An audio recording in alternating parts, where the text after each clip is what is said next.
Thank you for coming back to our channel, American Legends Losses. We made a list of the famous actors who died today and put it in this memorial video. Those famous people who will be missed but who made important contributions to their works have sadly died today. Please show your love by giving it a thumbs up and subscribing to our channel. Scott Dean Bloomquist, born on November 14, 1963, in Fort Dodge, Iowa, became a legendary figure in the world of dirt super late model racing in the United States. From a young age, Bloomquist was drawn to the thrill of speed and the roar of engines. His early passion for racing quickly evolved into a career that would leave an indelible mark on the sport. Moving with his family to California during his childhood, Bloomquist was exposed to the West Coast racing scene, which further fueled his passion. By the time he was a teenager, he was already competing in local races, showcasing a natural talent that would soon take him to the national stage. Bloomquist's rise to prominence in the dirt late model racing scene was meteoric. Known for his aggressive driving style and an almost intuitive understanding of dirt tracks, he quickly became a formidable competitor. His first major breakthrough came in the mid-1980s when he began touring nationally, racing against some of the biggest names in the sport. Bloomquist's dedication to perfecting his craft was evident in his meticulous attention to detail, both on and off the track. He was not just a driver but also an innovator, constantly pushing the boundaries of what was possible with his car setups and driving techniques. In 2002, Bloomquist's contributions to the sport were formally recognized when he was inducted into the National Dirt Late Model Hall of Fame, an honor that came in only the second year of the Hall's existence. This induction solidified his status as one of the all-time greats in dirt late model racing. Beyond his achievements on the track, Bloomquist was also an influential figure in the industry. He owned and operated Team Zero race cars, a chassis manufacturing company that became known for producing some of the most competitive cars in the sport.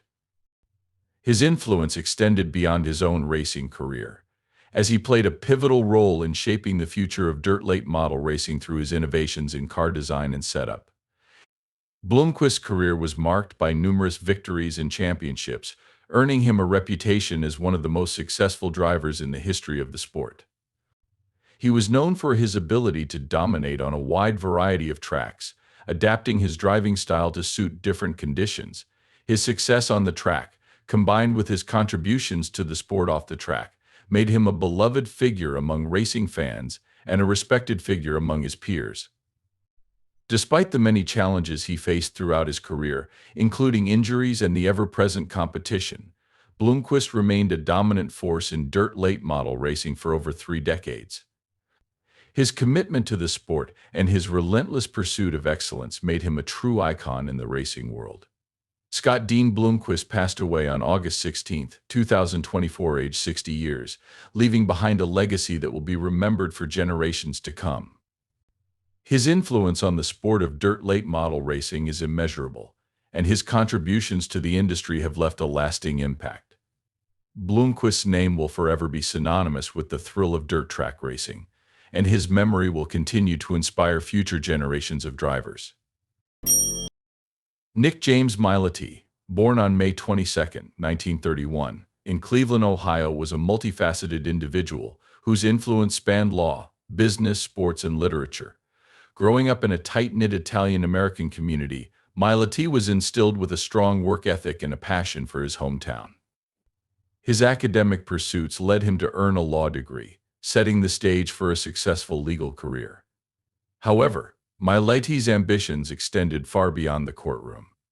He harbored a deep love for sports and a visionary approach to business, both of which would define his legacy in the decades to come. In the 1960s, Mileti began to make his mark in Cleveland's business and sports scenes. His first major venture was the construction of the Cleveland Arena, a project that underscored his entrepreneurial spirit and his commitment to revitalizing the city's sports culture. This arena became the home of the Cleveland Barons hockey team, marking Mileti's initial foray into sports franchise ownership. His success with the Barons only fueled his desire to expand his influence in the sports world. By the early 1970s, Nick Mileti had solidified his status as a prominent sports entrepreneur. He purchased the Cleveland Indians, one of Major League Baseball's storied franchises, and quickly became a key figure in the organization. Mileti's ownership of the Indians was part of a broader strategy to create a sports and entertainment empire in Cleveland. Around the same time, he also acquired the Cleveland Cavaliers, an NBA team that had been founded just a few years earlier. Under his leadership, both teams began to build the foundations for future success, although Mileti faced numerous challenges, including financial constraints and the pressures of managing multiple sports franchises. Mileti's vision for Cleveland extended beyond sports. He was instrumental in the development of the Richfield Coliseum, a state-of-the-art arena that would serve as a new home for the Cavaliers and other entertainment events. This project was emblematic of Mileti's belief in Cleveland's potential as a major sports and entertainment hub. His contributions to the city were not limited to his business ventures. He was also a prolific author, penning several books that reflected his diverse interests and experiences. Despite the demands of his business and sports ventures, Mileti remained dedicated to his legal career and his community. He was known for his philanthropy and his efforts to give back to the city that had given him so much. Throughout his life, Mileti was driven by a desire to leave a lasting impact on Cleveland, and his work in the sports and entertainment industries was a testament to that ambition. Nick James Mileti passed away on August 21, 2024, aged 93 years, leaving behind a legacy that is deeply intertwined with the history of Cleveland. His vision and determination helped shape the city's sports landscape, and his influence can still be felt today. Mileti's contributions to Cleveland go beyond his ownership of sports teams. He was a driving force behind the city's cultural and economic development during a pivotal time in its history. His memory continues to inspire those who share his love for Cleveland and his belief in its potential. William James Pascrell Jr., born on January 25, 1937, in Paterson, New Jersey, was a dedicated public servant who spent his life championing the needs of his constituents and advocating for policies that reflected his deep commitment to social justice and public welfare. Growing up in a working-class family in Paterson, Pascrell developed a strong sense of community and civic duty from an early age. His roots in Paterson shaped his political career, instilling in him a profound understanding of the challenges faced by ordinary Americans, particularly those in urban areas. Pascrell pursued his higher education at Fordham University, where he earned both his bachelor's and master's degrees.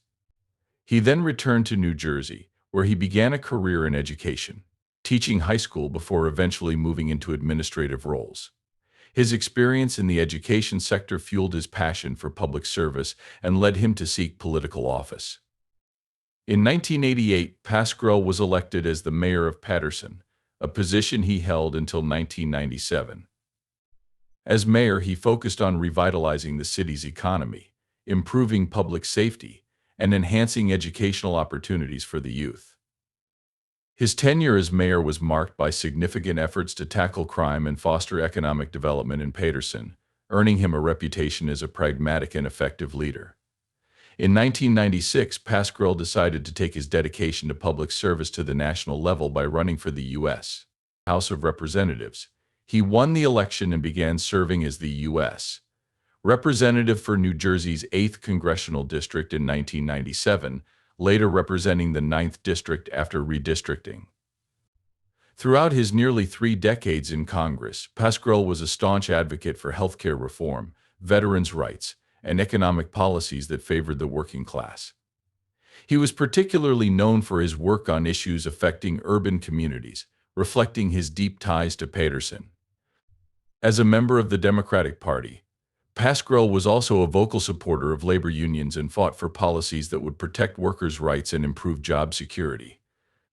Pascrell's tenure in Congress was marked by his unwavering commitment to his constituents and his ability to work across the aisle to achieve legislative goals. He was a strong advocate for gun control, healthcare accessibility, and education reform, consistently pushing for policies that would benefit his district and the nation as a whole. Pascrell was also a passionate supporter of environmental protection and worked on numerous initiatives aimed at preserving natural resources and combating climate change. Beyond his legislative work, Pascrell was known for his deep connection to his community.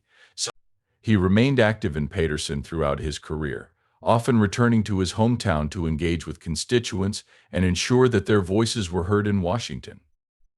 His commitment to public service was recognized by numerous organizations, and he received several awards for his work on behalf of veterans, the elderly, and urban communities. William James Pascrell Jr. passed away on August 21, 2024, age 87 years, leaving behind a legacy of dedication, service, and advocacy. His nearly 30 years in Congress were marked by a tireless commitment to improving the lives of his constituents and advancing policies that promoted fairness and equality. Pascrell's impact on New Jersey and the nation will be remembered for years to come, and his work will continue to inspire future generations of public servants. His passing marks the end of an era for New Jersey politics, but his contributions will live on in the lives he touched and the causes he championed. Charles George Ciphers, born on July 28, 1939, in Niagara Falls, New York, was a distinguished American actor whose career spanned several decades, leaving a lasting impact, particularly in the horror movie genre. Growing up in New York, Ciphers developed an early interest in the performing arts, which led him to pursue a career in acting. He studied drama and honed his craft in local theater productions before moving to Los Angeles to seek opportunities in film and television. His dedication to his craft and his ability to bring depth to his characters soon earned him a reputation as a versatile and reliable actor. Ciphers' big break came in the late 1970s when he began collaborating with director John Carpenter, a partnership that would define much of his career. He first appeared in Carpenter's 1976 film Assault on Precinct 13, where he played a pivotal role that showcased his talent for portraying tough, authoritative figures. However, it was his portrayal of Sheriff Laybracket in Carpenter's 1978 horror classic Halloween that solidified Ciphers' place in cinematic history. His performance as the small-town sheriff grappling with the terror unleashed by Michael Myers resonated with audiences and became one of his most iconic roles. Ciphers reprised the role in the 1981 sequel Halloween II, further cementing his status as a beloved figure in the horror community. Over the years, Ciphers continued to work in various films and television shows, often returning to the horror genre where he had made his mark. In 2021, more than 4 decades after his initial appearance, he returned once again as Sheriff Laybracket in Halloween Kills, delighting fans with his continued presence in the franchise. Ciphers' ability to revisit a character with such longevity and relevance demonstrated his enduring appeal and the deep connection he had with his audience. Charles George Ciphers passed away on insert death date, leaving behind a legacy of memorable performances that spanned a wide range of genres but found a special home in horror. His portrayal of Sheriff Laybracket remains a beloved part of the Halloween franchise, and his contributions to the genre have earned him a permanent place in the hearts of horror enthusiasts. Ciphers' career was marked by his dedication to his craft and his ability to create characters that resonated with audiences across generations, ensuring that his work will be remembered for years to come.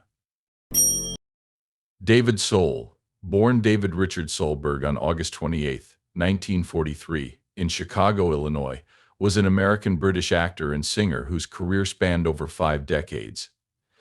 Raised in a family with strong Scandinavian roots, Soul spent much of his early life moving between the United States and Europe due to his father's work as a Lutheran minister and educator.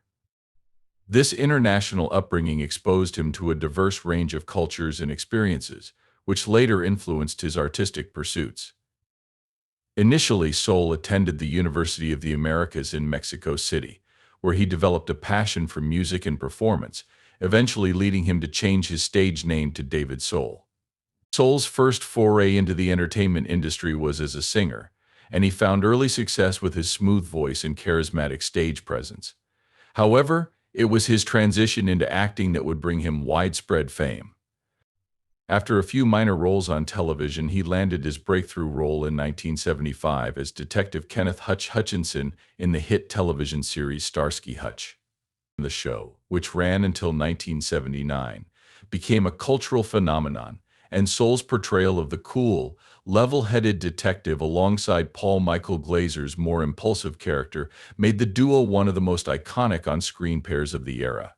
Soul's work on Starsky and Hutch not only solidified his status as a television star, but also endeared him to audiences around the world.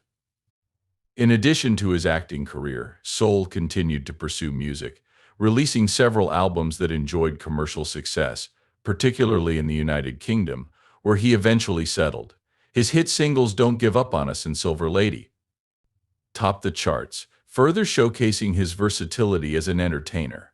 Soul also appeared in a variety of film and stage productions throughout his career, demonstrating his range as an actor. David Soul passed away on January 4, 2024, age 80 years, leaving behind a legacy as both an actor and a musician. His portrayal of Detective Hutch in Starsky and Hutch remains one of the defining roles of 1970s television, and his music continues to be cherished by fans. Soul's career was marked by his ability to connect with audiences through his performances, whether on screen or through his music. His contributions to the entertainment industry have left a lasting impact, and his work will be remembered and celebrated for years to come. Jackie Chan, born Chan Kong Sang on April 7, 1954, in Hong Kong, is an iconic actor, martial artist, and filmmaker known for his acrobatic fighting style, comic timing, and innovative stunts. Chan began his career as a child actor and stuntman in the Hong Kong film industry before rising to international fame in the 1970s and 1980s with films like Drunken Master and Police Story. His unique blend of martial arts and slapstick comedy set him apart, earning him a global fan base. Over the years, Chan expanded his career into Hollywood with successes like Rush Hour and Shanghai Noon, becoming one of the most recognizable faces in action cinema worldwide. Throughout his career, Jackie Chan has been known for performing his own stunts, often resulting in serious injuries. His dedication to authenticity in action scenes has led to numerous health issues, including broken bones, dislocations, and concussions. Despite these injuries, Chan has continued to work tirelessly in the film industry, showing incredible resilience and determination. In recent years, there have been concerns about his health due to the physical toll of his demanding career. However, Chan remains active, albeit more cautious, choosing projects that allow him to share his vast experience while preserving his well-being.